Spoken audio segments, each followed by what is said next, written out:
Sadie asorefo etaye ne dada no mekire Christopher ebinomo eye no afibia no enche na 25 December aba abetoyen na 25 December yi ana efriye mofrase ade besi enne no asorefo akacha yese eye Yesu Kristo na woda na ne santi no ye frɛ bibi bronya a broni efa ne Christmas ya 25 December bia no yedi na yede ekai ye ne Awurade Yesu Kristo na wo ene maba wo nkyɛn e baby biara a wowe na me no ebesusu bronya a efree mofrase yedia de bepem sa abre ho se Kristo som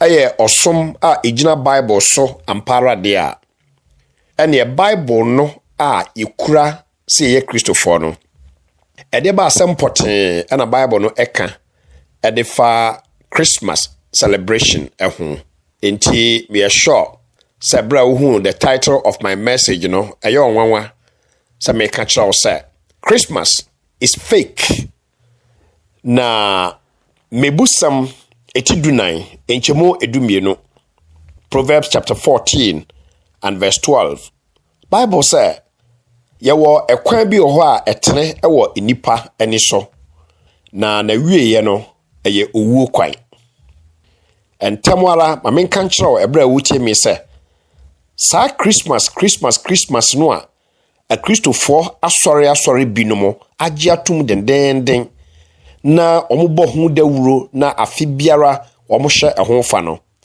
enye no korɛ eye na ada asɛm ɛwɔ twerɛ kronkron ekwanso na aye ekwan bi a etene ɛwɔ enipa ani so na nso so na wieye no ɛde onipa ɛbɛkɔ ɔsɛye mu ebise sɛ obisa osɔfo Christmas ɛho asɛmpa wase yewu Yesu ana yewu no na yewu no to emoa ade didaka mu ana Mary ekɔ baabi ana Joseph ekɔ baabi na kyerɛ ma hyase eka Yesu na wo no a yewu ye no ne ho asɛm na omoka na ba be wie sɛ enti di Christmas no a ye de kai ye ne Awurade Yesu Kristo no na wo a yewu no eno ana eneyi meba wo nkyɛn bɛka kyerɛ wo sɛ eni wo kwansa wo ti wiase a ugi bibi edi keke isanse obi aka a wo ankasa yese tenase na dwene ho na wo wi a yemisa questions a untumi enya no matena Bible ho eko 40 years nie ana ne me som Ghana man obi biara wo titwi kasa a mekan eka kyerɛ wo sɛ de mekan eye wasum na efri ne wo ankasa fa Bible na hwemu Mema Bible passages bebree ewa adesua na me ne esua mu na wa bisa wo ho se Christmas celebration no a asore agye ato omo ho so dadaada a se omo ayama besie ade esi wiase no eye true se Bible na ama Kristofo kwan se yenyo saade no emfankai Awurade Yesu Kristo na wo ana eno na adesua beka kye wo se dabi enye true enu nti ene ye ka no se Christmas is fake. Ewasa ekwan so. Na medofo wo de yenko yanim kra no. Say yeka Christmas celebration yedi bronya no a. What goes into it? Yeka si yedi bronya de na yeyo, de ba ade poten e na yeyo. E kire say yedi bronya. This question is very very important. If we say Senka Bible no eda hono Christmas celebration a part of Christianity enka Bible betre how to celebrate Christmas. Be sure say we follow asama me no woka no. Ka Bible betre ekwan a yefa so edi Christmas. Na Bible ba bia nkyere ekwan a obi mfa so emfa ni Christmas. Na no enko ano ka kire wo say ade yi ene na ne gidi a yagye die ene practice a ye practice no. It was a suspicious. It was a subject to proper scrutiny. You investigate Christmas no through unkwala ablimwadia bisi and no sɛ enka Kristosom ho ɛyɛ naada a abrɔfo ɛde abɛdaada abibifo ama bibifo agye atom na hwɛ asɛm a mbɛkeken efiri yɛ mmɔfrase a no sɛ yɛka sɛ yɛdi bronya ɛnneɛma a ɛba adwene no mu bie wo deɛ wopa afa pen na trɔ yɛni kan eduru Christmas a yɛkɔ asɔre so church attendance wopa trɔto hɔ eduru Christmas nso so a ɛyɛ a yɛtaa kum akokɔ yɛnkuraase no Christmas yɛtaa kum akokɔ odwan apɔnkye anaasɛ yɛnkwan mu ɛyɛ hwam kakra sɛ eduru Christmas nso so a yɛtɔ ntadeɛ afoforo ti yɛnkwala abrɛ mu nyinaa no yɛnyaka Christmas a na ne atade foforo ɛhyɛ ana ntoma foforo a yɛfira mpaboa foforo bi ɛna ne no ɛnam afei sɛ yɛka Christmas no nso so a no kwasɛm a ɛwɔ mu ne sɛ subambɔne ne abrabɔbɔne bebree nso so ɛba adwene mu saa ɛbrɛ no a yɛsɛ yɛdi bronya no ɛna mpenatwe ɛkɔ so paa ɛnkyɛ wobɛte no na in our media no ɔmbɛka kyerɛ yɛ sɛ eduru 25th December no bedu 24th ne 25th no sabi mprɛduasa wobɛkɔ pharmacy shops no na condom ne ho ayɛ dendenden abusuafo yawo Yesu enti condom ɛho ayɛ den na saa ne manema we no mu nyinaa yade etwa sɛ nipa trase na odwene ho yie papaapa saa bre no na pub club ebie ne nipa kogu hɔ ɛnom ensa ɛwie nam mmɛma sem ne masem ɛkɔso we no mu nyinaa ɛyade a nipa ɛyɛ ɛbra wɔse wodi bronya wɔn sɛ bebrebe a meka yi no asɔre kɔ ɛyɛ baako pɛ ba nneɛma ɛto aso a me bɔɔso nyinaa no emu fa kɛseɛ no ɛnhyɛda ɛmmoa ɛwɔ Kristosom ɛkwan so na nea etwa ne ti koraa ne sɛ yɛka Christmas celebration no a ɛbi bebree mu titiriw ɛwɔ yɛn Ghana ha sɛ deɛ ɛne accidents ɛna nam paa sɛ duru bronya brɛ no a car ɛta nya accidents papaapa we no mu nyinaa ɛyɛ ade a mepɛ sɛ wodwendwene ho ɛbrɛ a me ne wo esua adeɛ na meka kyerɛw ɛnne sɛ hwehwɛ wo Bible ni mu bio na te asɛ sɛ Christmas celebration ɛyɛ fake ɛnyɛ no korɛ ɛwɔ Bible ɛkwan so ɛnka Christianity ho ɛyɛ naada na ɔde adaada yɛ nea ɛda bɛpem saa abrɛ hwɛ sɛ eduru sɛ asɔfo no a wɔn Christmas atumi wɔn nimisa to na fifth no nkrɔfo bɛba asɔre na gye bɛto collection de ama wɔn nipa bebree kɔ asɔre ɛno nti no ɛna wɔn ani abre dendenden sika ni bebrebe no a wɔn nsakra wɔn adwene emfiri ho no enti ɛnsa nti sɛ ɔka Christmas yi ho asɛm a sɛ baabi amaka beduru mpo obi koraa asɛm yɛ antichrist wa de asɛm na kɔ yi kan me yɛ Kristo ni mapa papa me gye Bible di mapa me gye na Awurade Yesu Kristo di mapa na me nam Bible so ka kyerɛ wo sɛ Christmas celebration ɛyɛ wrong ɛyɛ sinful ɛwɔ Bible nkyerɛkyerɛ mu ɛyɛ bɔne na yɛ naada bi ɛna wɔde abɛdaada yɛn hwɛ sɛ duro Christmas no efiri yɛn kwala abrem no na sɛ asɔfoɔ no ɛbɛkasa de afa Yesu awɔ ho a wonte da sɛ da bia wɔn ka kyerɛ wo sɛ ɛbrɛ a yɛwo Yesu no there were 3 wise men ibi a wɔn ba bɛsra Awurade Yesu Kristo enyansafoɔ mmiɛnsa bi so the Christmas asɛm a meka sɛ yɛde adaadaeɛ no sɛ wonyin antumu anasɛ wonhu no saa ti asɛm a meka yi enyansafoɔ no a yɛwo Yesu no ɔm kɔsra no ɔm yɛ ahe efiri yɛn kwala abrem asɔfoɔ aka kyerɛ sɛ no ɔm yɛ 3 ɛnɛ wo a wotie me no me bie wadwene mu aka kyerɛ wo sɛ wopa akɔhwɛ wo Bible mu eni baabiara sɛ nyansafoɔ no ɔm yɛ 3 ɛwɔ Holy Bible ni mu enso asɔfoɔ na force wa de saa asɛm yi aka ho ɛwɔ Bible kwan so. This story no can be found in Matthew chapter 2. Kɔhwɛ Matthew chapter 2 so ɔka sɛ anyansafoɔ na ɛba no ɔmo yɛ 3 ana. Enso free yɛn kwala brem ɔmo aka kyerɛ wɔ Sunday school saa sɛ anyansafoɔ no na ɔmo yɛ 3. Sana da no omde adadae ame agye atum men na uko university we mpo ebisa say how many wise men were there? Was it they were 3. So any Bible mu uko Bible ni mu a enim sana metwe wadwe de agina so say sana ya no ama niema pi any Bible eni hweyo no yakogye ato ye ho so enti kasa Christmas, the word Christmas no ankasa no when a free Genesis adequacy Revelations what the word Christmas our Bible muda it is not even a biblical word.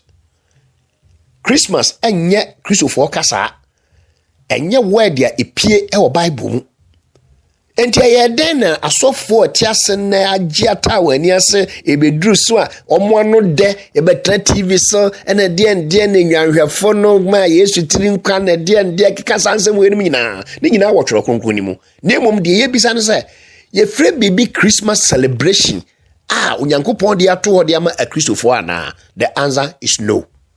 Therefore enya no kore eni Bible baby asa Christmas sakasa no eni Bible Genesis edi copy Revelations no quotation bi eni ho no mo wokenka akwakodu baby obeka kira wo say ye free bibi Christmas na wo de baby amaka adroyi nso no sa wopa wankasa wutie me no fa wo phone na Google Christmas celebration and as a Google the word Christmas no akeke na hwe wa wo phone kura won information de be ma wo Christmas has nothing to do with Christianity. Paul wa mentem osedi kamfo. Enti dia me ka chawo ne say Paul breso na a Christopher eni Christmas. Peter no breso no na a Christopher eni Christmas. A Christopher di kan no e breso no there was nothing like Christmas celebration. And nothing na Bible no e da ho no Christmas ho asem enimo no. Na before the ye de bia colonization yetena ho e man krofo e be fire drain mental slavery e de da yen na ya gye enema bi de atum ti sa wo hwe Google na sa wo hwe Christmas na wo hwe na hyase abosonsum pio san niema wo mo ye ahoro fa Christmas hu nyina menka ma ne nware me pa cho wan kasa ye sa de no you see e twa sa nipa oti ho no mo a se bibi wo ho no mo a wagye di a odi ye adwuma wan kasa no we investigating ye ene yete Ghana ha say no a Avram Ben Mushe ne nkrofo asori a common sense family e ka kire ye say ihia say use your common sense hwe ma men kan kire obi a wutie me say Bible no di ka sa asem no enya Avram Ben Mushe ene e ka se obi Bible ekọ Romans chapter 12 verse 1 let me reading through Romans 12 and verse 1 or say I beseech you therefore brethren by the mercies of God, that you present your bodies a living sacrifice, holy, acceptable to God, which is your reasonable service. Tis our phrase, no? Which is your reasonable service. Okay, tree Bible no. Wasi anuanom mejina Kristo mobrohu so metumo fo se. Mumfa mu nipadua no ensio se afore a etuhwa ede ma Onyankopon a eno no ene munyamesom a adwen ewo mu sabi o munyamesom wanyansa eda ho nyamesom a enye devoid of common sense. Into Romans chapter 12 verse 1 no catch the Christopher say we should apply common sense even as we serve God. Enya Avram Ben Mushe and Ebeka we di akere. Na to de bia yen ye se ye Christopher ye se ye kwa so no ye ma Avram Ben Mushe ne nkrofo no nsem a wo mo ka no na efa bi no mo kwa akodi bem esansa niema ejina hodi ma Christianity angasa no yato atwene ne hu hia no ene yakofa all the time ne sika wo mu ene ne nipa agiatum ena yedi akire ti me pa chaw san hwe Google bio Google Christmas ya bemma story ten wo ho na wa already we are applying your common sense no wa what ase abehunu senti we no eye kristosomo ade Say Yesu Kristo ye wono na esese ye de na woda ene kai no a enka otiase no ano enka obedi na woda ama yehu otiase no ano nka ibehunu se saade na hyase e wo Bible mu anye bie kura no 30 years of already Yesu Kristo na setena a wotena e wo ewiase no ye ka ho asam otwero kronkron kwan so na odofo a wutie me adan na yenhu da se ye di Yesu awoda e kai no ebra na otiase ni nipa wu a ene ye de na awoda e kai no so otiase ni so wuo no de he na nke de na awoda enka ye de e kai no enti ene me ba abetwe adwen de agina so na ada a wode ada yen e ya brofo ade wan se yen bibifo ene se yen Ghana fo ye de eduru ya fa hye so a ifiada eye fofie ukuada eye ukude kwasiada eye akwaside nom ne ade no wan se ni nyina yen yese eye abosonsom ya preso ama abrofo aba ka kire se ni nyina ya bosonsom de yantwe ho mfre ho ni mo aka kire se ye medi Christmas isanso wo de Christ din ayeden aba beto so na me ka kire se Kristo ho asem bia ni Christmas mu enye Bible nkyerɛkyerɛ enti ye nipa ena de sa Christmas no aba besi ho e de ada nipa ama nipa e di akyerɛ me ma reasons miensa na me de waba wiye ebra afi me challenge o se hwe wade sua yie na bisa ho se Church of Christ for ena ye pay attention ti ena ye see ni Christmas ana asasema ye ka no no kra 3 reasons reason a edikan ene se onipa be ye o Kristoni a Bible no ena ye constitution true or false na Bible no ye Kristo for constitution no Christianity mpo no ne de pa no ene New Testament no na Holy Bible no eda ho no so the Old Testament ni New Testament ni nyina de beto ho no mo a emu fa hen ena ka kire ye se ye wu Yesu nti no na wokure no eya yemfa na woda enkai no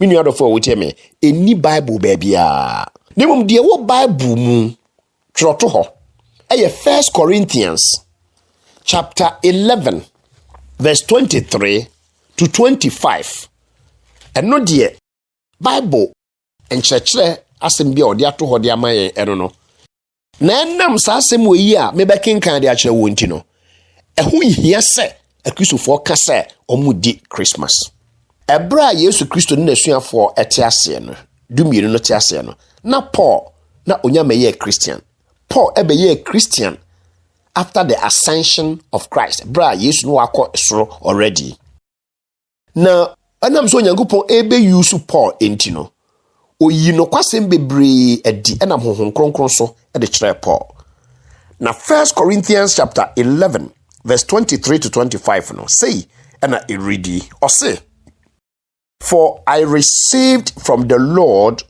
that which I also delivered to you, that the Lord Jesus on the same night in which he was betrayed took bread, and when he had given thanks he broke it and said, take, eat, this is my body which is broken for you. Do this in remembrance of me. Verse 25. In the same manner he also took the cup after supper, saying, this cup is the new covenant in my blood. This do as often as you drink it in remembrance of me. Hallelujah. Sauti akenkanu eya. Se wo mo edi Christmas se omo de kai Awurade Yesu Kristo na wo. Enna me nan Bible so kire wo se epe bibi de akai ye ne Awurade Yesu Kristo a ebra Paul be ye Kristo ni no wo se ho kronkron yi kire no. Enti 1 Corinthians 11:23 no se wotie ne ya Paul se na me Paul de minya free Awurade ho no eno a na me de maamo. Enti so ko bisa Paul Christmas ho asem a nansa ode bema wonie se me de minim se ye free bibi Christmas celebration no na de minya free Awurade ho no eno na me de maamo. Na wotie reading no a wɔse yɛ ne Awurade Yesu Kristo anadwo no a oyi no maaye no ɔfa paano na ɔda ase ɛna obubu yɛde ma n'asuafoɔ no sɛ monye na munni na wei ani me nipadua a wobubu ɛde ama mo no deɛ ɛtɔ so no sɛ do this in remembrance of me ɛyɛ a munye wei na momfa nkae me hallelujah ɛnɛ mmerɛ mu a Kristofoɔ asɔndenfoɔ yama bonsam kwan ma bonsam na edi hene ɛwɔ Christianity mu ɛmɛ nipa ɛsere Kristosom owura no sɛ munye wei mfa nkae me na ɛdɛn no ɔse yɛnyɛ mfa nkae no no twerɛ no sɛ adidie no akyiri no ɔfa kuruwa no ana wine ɛwɔ mu no na ɔda ɛso ase na ɔka sɛ kuruwa yi ɛne apam foforɔ ɛwɔ mmea nkasa mmogya mu ɛda biara a mobɛnom no ɔse for as often as you drink it ɛnna nyɛ afeafea deɛ Awurade adidi ɛnyɛ 1 year ɛyɛ ntaataaso adeɛ. And they continue steadfastly in the apostles' doctrine. And here, for as often as you drink it, in remembrance of me. This is in your Bible. Cross-check it. 1 Corinthians 11:23-25. Edi adanse say, the honkronkro yi kire Paul ne say, ye di Awurade adidi the Holy Communion no, ebra onipa partake no, eno na Kristosom prescribe say yemfa nkai Yesu. Nemu Kristosom kan kire obiara say yemfa Yesu awoda. Ene yemfa nkai no. Say the omo ka kire say we Yesu 25th December. Na ne sa enti ena odi awoda no. Emanije say trokronkun si so yewura Yesu nanum. Na o say do this in remembrance of me. So prefer Awurade nanum ankasa. Awurade adidi ho asem no. Matthew 26 verse 26-30. And I forget to Luke chapter 22 and so Luke 22. Now verse number 19. I heard my read the kakra and fanchro. Ebra Awurade Yesu no ankasa eye Awurade adidi no. Luke chapter 22 and verse 19. Was say, and he took bread, gave thanks, and broke it, and gave it to them, saying, this is my body which is given for you. Do this in remembrance of me. Hallelujah. Wahu, enti 1 Corinthians no sa bra sa Luke asema ye kan sesiye no esiye no na Paul ni ho. Na Paul se obeye Kristo de no ho kronkron ayi na di a kire no enti me de menye free Awurade ho no eno a na me de ma mo. Enti gospels no mo no Awurade Yesu say yemfa Awurade adidi ene yemfa nkai no as per Luke chapter 22 verse 19. Enti me nuadofo so when you break Kristo som di nipa ko heaven no e di a kira. Sa Christmas celebration no eno no eye den ne ba ebewura mu. Na me ka wo say me see Google na tie ehun history ayabosonsom. And a Bible be bien kanchire Kristo for say yemfa Awurade Yesu Kristo na woda ne birthday yemfa nkai no. Na ni nyina achi no nso no. The tosumienu second reason me de Emma won say Christianity is different from Judaism. Christosom enya no ene efa no Judaism no. So ukra Bible no a there are two major religions and our Bible mu. Judaism and Christianity. Na Christianity no enye Judaism. Ade just obi ade to ne trim no. Ade nti ne ye ka sa ever Christmas ho. Esan say under Judaism no. Ana na Israel for wo afahye ahoro bebre a Nyankopon no na de ma omo a na omo di sa afahye no. Christosum mu no ente sa. Bedofo wo tie me. Christosum enye afahye asem. Judaism emu na netisa. Na menka afahye mienu, akase mienu bi under Judaism. Ye fra ba ko Passover. Twem afahye. Na ye afahye kese a Onyankopon de ma Jewfo no. Ante na ye practice e wo Judaism mu. Nti Awurade Yesu Kristo no obae no. No ye Jew ni into ni dwumadi a odi no wo Jewfo ekwanso no o celebrate sa Passover no ebi In fact, a Passover no ase and was share a radi edidie. Name Christianity, yen celebrate Passover. Christianity, any sa festivities no na Jew for one and umudi a child chenia de sign. Send no na so nyamia enka Jesus Christ be we at the den e wo wiase. Me nu adofo wo me. Afi what Pentecost Pentecost no so na ya afahye. Nyankopon de ma Israel for. Pentecost biana esi on a Sunday. Into the advent of the Holy Spirit, Abraham kronkron ba asma for the first time no. And then a whole Bible more Acts chapter 2 no. Holy Spirit no esi or by ebesra asma for no ebe empower omo on the day of Pentecost. Na make house Pentecost no so no. Na ya afahye a Nyankopon de ma Jew for. Christo for any Pentecost or afahye. And the American simple and say or some no e fe Christianity no. Said na Judaism mu na afasha ahodo obi ho ana omudidie ne ade no Christosom no entesa ne sa enti ene ye kasetie Christmas celebration no a amanfo afoso a de abehye Christosom mu ema nkrofo adwene say Christopher and celebrate Christmas no na so enye no kre talking about afasha say enye part of Christianity no. Galatians chapter 4 verse 8 to 10 tie Onyankopon asemi. Galatians chapter 4, verse 8 to 10. Was it? But then, indeed, when you did not know God, you served those which by nature are not gods. Verse 8 no Galatians 4. Was it sure? Ebrebia etwamu na ye ne asie ye akristofo no ne ye som enema bia enye nyame. Abosonsom ehwo asem na wo ka no. Verse 9, Galatians chapter 4. But now, after you have known God, or rather are known by God, how is it that you turn again to the weak and beggarly elements to which you desire again to be in bondage? What's in the say so be you Christonia? Afeye Onyankopon ehu yen. And I say ye momia behunu Onyankopon no. Aden ye pese san ye chi. Na tie description no e de call the weak and beggarly elements. E de me bia eye weak. Na eye beggarly. E de me bia emu mre. Anya no ne fa ne Kristosom no. E de me bia questions wo ho. Na ye kon do ne pese san ko wura mu biewo. Na de be ne masa na Paul eka ho asem no. Verse 10. Galatians chapter 4.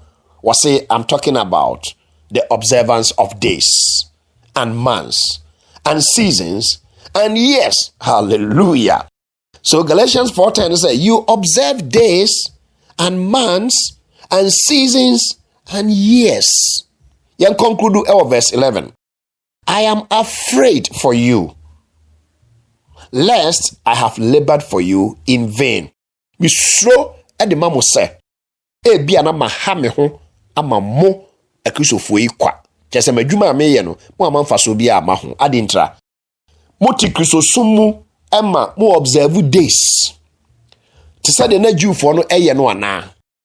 Mo observe months and mo observe seasons and years. Galatians 4:10. What's Christianity? Entesa.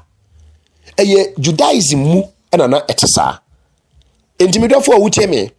Christmas celebration enye Christopher nkyerɛkyerɛ ana be ye practice.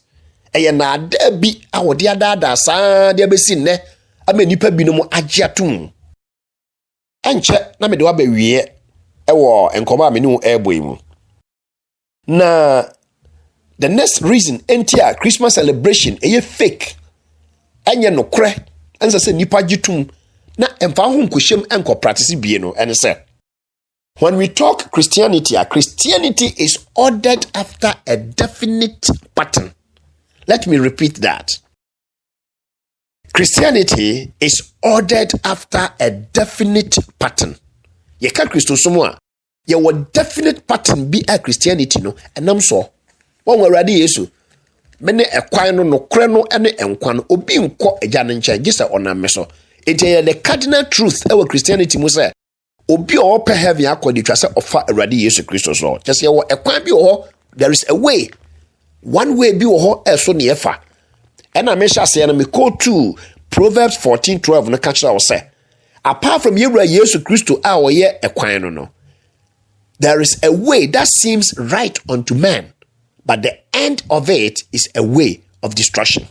Ye wo ekwan bi wo a etene wo nipa no so ti Christmas asem no amanfo ayama sese kura de wo hwe Christmas no kura no a how much of Christ do you find in Christmas? Aye social something say social festivity bi na ekoso a so America and Europe no mi ade no a sese nipa kura nkwa sore na so do Christmas na obi aso in Christmas tree a light eso so ene sa ne manema ni nyina no e wo ho. To me sad na omo ye na a social something. No so de be she Christo sumu dia o violate onyankopon asam. O violate onu onyankopon asam. Sanse nyankopon enka nkyere obi ase yemfa Yesu Kristo awoda ene yemfa nka no. Yesu no ate ase no wani ni birthday ene wakowu am yakodi ni birthday. Mini odofo wutie me.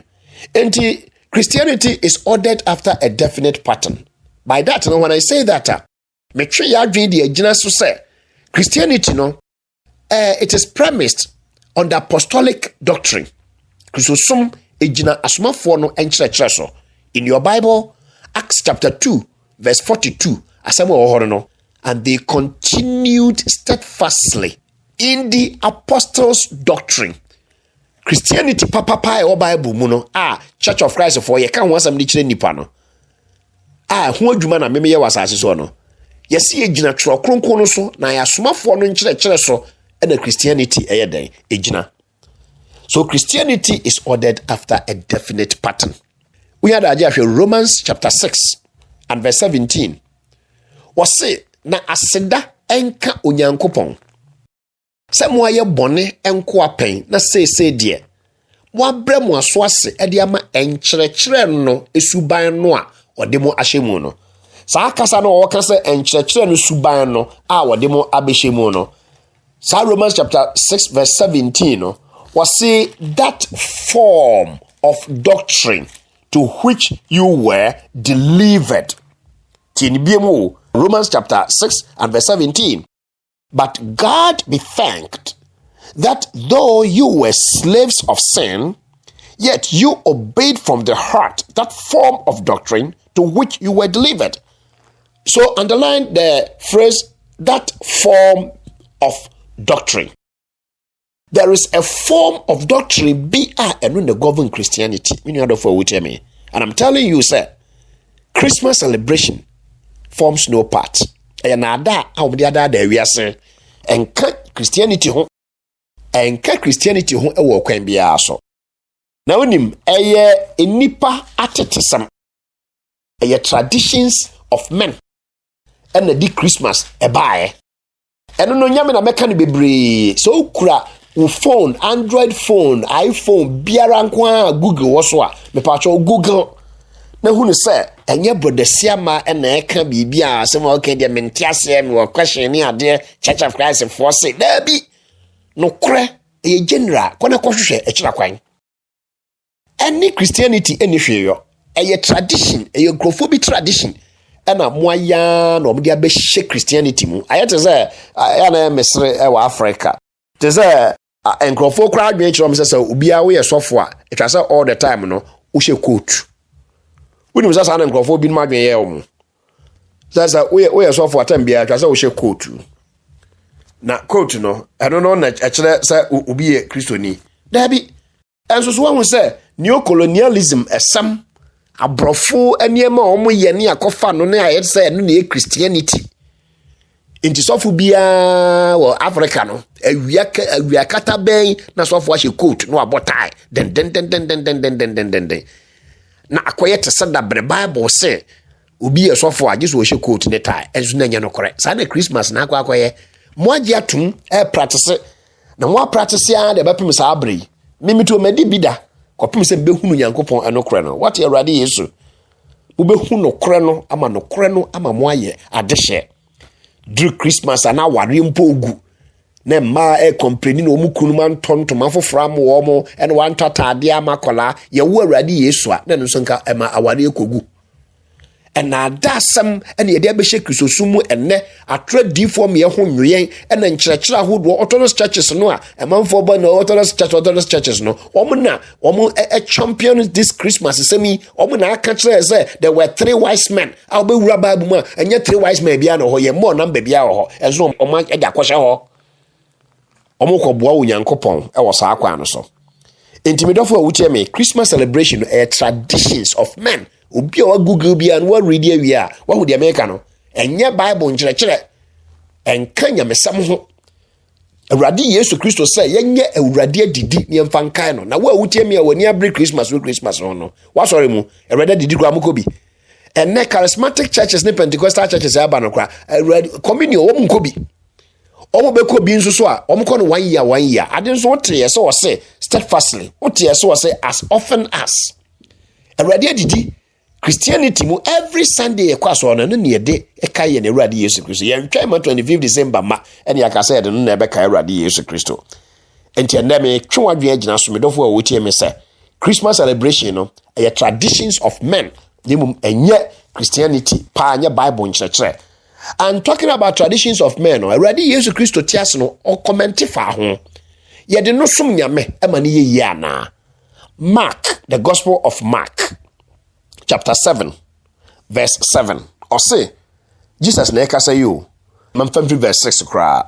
Mark chapter 7, verse 6 and 7. Jesus na eka say, or say, and he answered and said to them, well did Isaiah prophesy of you, hypocrites, as it is written, these people honors me with their lips, but their heart is far from me. Yesu na kasa kire Jewfo no wase mo ye nyaatwomfo enu nti no difo Isaiah o kan de kire mo se omayi ede wonia no keke na edimini na wonia komade atwe firi me Awurade Yesu ho ekọ achiri. Verse 7, Mark 7.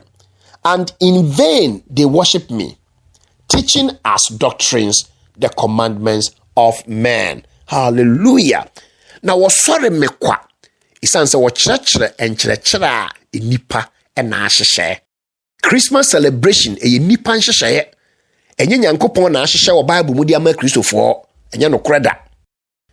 Yet the traditions of men, the Awurade Yesu say, it renders one's worship to God in vain.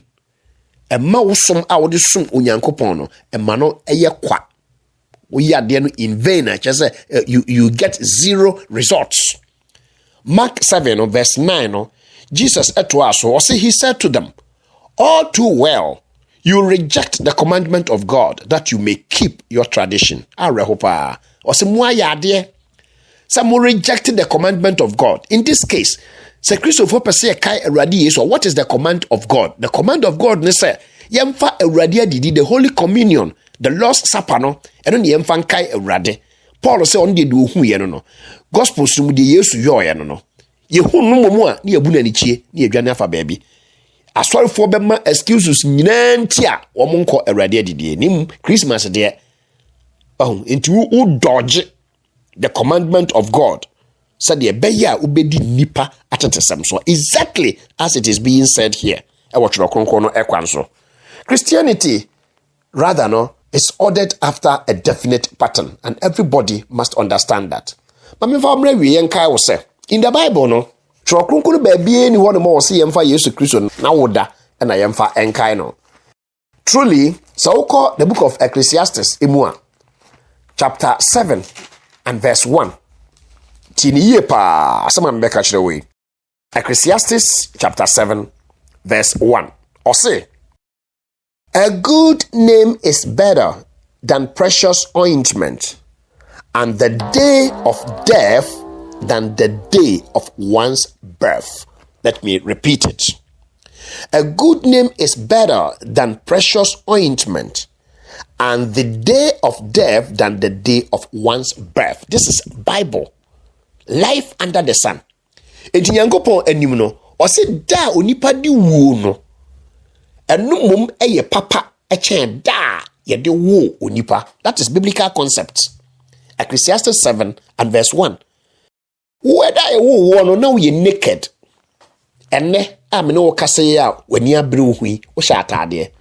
de he na apɛ ɛda ye wo na wo ye helpless when you are thirsty since you come at the war untumi ensansuo nom gisu obi na sansuo de ma wonom enne utumi sansuo nom obrani amani hunu na ye osha wo into abra ye wo ba ewiase da onipa ebi wuo no wakọ akọgina home enti bible say da onipa di wuo no eno na twase ye external more eche da ye de ewu enipa Ecclesiastes chapter 7 verse 1 eno nti na awurade adidie no yesu fa pan no oka se we ni nipa dua wo bubu de amamo no he was talking about his death hallelujah no oka ni wuo no ho asam na ya amunye wei na mumfa nkai me ade na ada sama aso densa ada na nemremu asofo aba sika nibre boni enti no yaya aso den for sa me do papa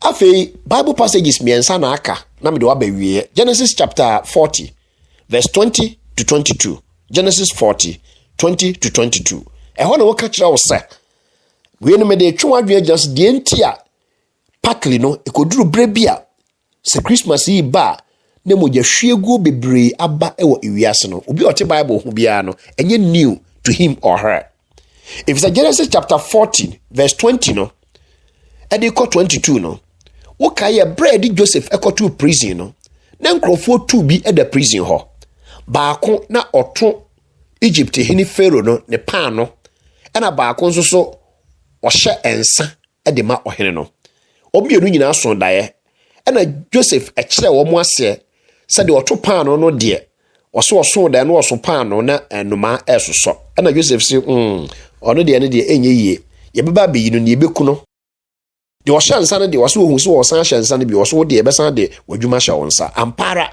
Genesis chapter 40 verse 20 to 22 and asem no ba mu say eda na ohini Pharaoh odi ne birthday fatu trimo and osoma me ekoyi nkrofo tu no ba according to Joseph ne dae no de ohyansa no or reinstate no ma oye na adwuma no ebio but otopa no de Bible say oku no ewo ne nkoa no nyina anim and so Pharaoh shed blood publicly on his birthday. Genesis chapter 40 verse 20 to 22. Fatu tribo enti birthday celebration in the Bible no any bloodshed and nam where your Old Testament the no Genesis 40 20 to 22 your Old Testament the no New Testament mo no Matthew chapter 14 verse 6 to 12 and then ohu no ho ni achi John the Baptist at to prison Ohene Herod edi ni birthday no ana osomaye ema yekoyi John the Baptist ebaye ya you try ni ti abayo bi kosai e de kire Ohene Herod ema ne ye ne fe ene wo se ade biara abayo no bebisa no de bema no abayo no se me John the Baptist eti ti ko prison ko twa John the Baptist eti e de to plate so e de ba publicly. What was the occasion? Birthday celebration. Entimidafo tie na umpese utie na honam nyuma no adonso ade ama da sama ye pese yesum nyame se de yakoma epe eno nti na Christmas sem no aya de ade ama nipa bebre na wo biblically yankopon semu ankasa no birthday celebration enye encouraged na yewura Yesu Kristo no ate ase obi na ate ase so ye odi ne birthday na obetima ka se no opepa enti wokoye de ka no Yesu ba wi ase ya nti Bible mu da se odi ne birthday ade na afi ye ni abre ye ho e wo sa kwan so esa medofo pa a wati me bepem sa abre. This is 2020 December 25th no eba sansu nsa beka sa presentation me ye after December 25th no empo still adesua no e relevant se bomodin na sua ade na te asese Christmas celebration na wo mo eka no Bible be bie ni hono a Christopher edi ka no e celebrate Christmas enne Christosom eni hwe yo e wo kwan biara so en some wo mo kan fa ho nyina ye na adasam enye no kre na mijao John chapter 8 verse 44 yewura Yesu Kristo asembi a wo kan eye na ada asɔfoɔ no ɛde adaadaa nipa saa de ɛbɛpem nnɛ me yɛde daadaa me biara de kɔpem sɛ mebehu Awurade ɛyie. Na John 8:44 no yɛwura Yesu wɔ se, you are of your father the devil, and the desires of your father you want to do. He was a murderer from the beginning and does not stand in the truth, because there is no truth in him. When he speaks a lie, he speaks from his own resources, for he is a liar and the father of it. Hallelujah. John 8:44 no. Yewura Yesu sɛ, mo deɛ, mo firi mo agya ɔbonsam, na mo agya no akɔnɔ deɛ ɛna mo pɛ sɛ mo yɔ. Ɔno na efiri mfitiaseɛ no ɔyɛ owudini na ɔntena nokure mu. Esan sɛ nokure biara ɛnni Satan mu. So odi atra ɔka firi ɔnoa ni mu. Esan sɛ ɔyɛ ɔtorofo ɛne atorofo nyinaa agya. Obi o try so bɛka Christmas wɔnsɛm biara wɔntumi nya Bible gyina so papa bia nka nkyerɛ wo da. Agye sɛ na yɛ wo Yesu, hɔ na sɛ yɛ anwo Yesu. Hɔ na sɛ Jesus Christ yɛ anwo no. But how do we celebrate Christmas? Say Christmas a Christian festivity. How do we celebrate it? Aden na Kenya outlined our Bible ni mu. Odofo pa a wati ma pem sa abreye. And na da e wo wiase. Kristosom enya troda. Kristosom ye nokre. Ni nipa e na ama kristosom ene yedi ehon few. Krofo eya zani nkontompo efa kwan biara so de gi nipa sika na matua ntuso dudu de asori dam nyina da ne sika sam nkwa asori dam abeye nkom hye na de be hwe nanu ya ye beto abey na we ne be wini nyina ya zani nkontompo enya no ni nokra kristosom no ni mu ba ko nso na maka kire se Christmas celebration no a efiri emofra rom ye de no eya na ada share sa adesua a watie the YouTube Bob brother Dr. Dan Uswesiama unsabeka sana videos ani audios bebre egu sabia no na hu onyankopon asemi na unya time a kona Kostra Church of Christ biara a ebe wo na bisa questions na yemfa onyankopon asem no enyiwa no me am no ka say de se me wo Ghana me wo Takoradi Central Church of Christ ti da biara bedu Takoradi no eya abra na yensum onyankopon emom onyankopon enhira so watima bepem sa abreye. Indeed, Christmas is fake. It is never ever true in the word of God. God bless you. Bye-bye.